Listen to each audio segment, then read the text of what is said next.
ইনি হলেন বারাণসীর বিজেপির জেলা সহ সভাপতি সুরেশ সিং। ইনি এত মানবিক একজন মানুষ, এত দয়ালু একজন মানুষ যে এনার মানবতার গল্প শুনলে আপনার চোখ দিয়ে জল চলে আসবে। বিশ্বাস করুন, এনার মতো মানবিক মানুষ এই দুনিয়ায় আর দুটো নেই। কতটা মানবিক ভাবুন, একজন অবসরপ্রাপ্ত শিক্ষক কিডনির রোগে ভুগছেন, সপ্তাহে 2বার ডায়ালিসিস করতে হয়। তো আমাদের এই মানবিক নেতার তার দলবল ভাবলেন দাদু এত কষ্ট পায়, দাদুর কষ্টটা একটু কমানো যাক। কিভাবে কমালেন?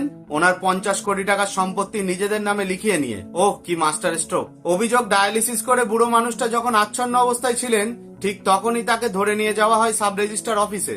আয়ুষ্মান কার্ড করে দেওয়ার নাম করে জ্যাঠামশাইয়ের প্রায় 70 বিঘা পৈতৃক সম্পত্তি ও একটা গুদাম ঘর সবকিছুই ভোজবাজির মতো গায়েব। আর সেই রাতেই জলের দরে ওনার পুরো সম্পত্তি কিনে নিলেন এই পরোপকারী বিজেপি নেতা। ওনার এই টাইমিং এর জন্য ওনাকে একটা পুরস্কার দেওয়া উচিত, তাই না?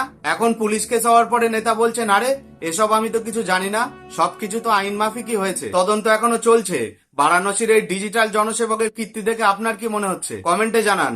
আর ভিডিওটিকে বেশি বেশি করে শেয়ার করে তার মানবিকতার খবর সবার কাছে ছড়িয়ে দিন।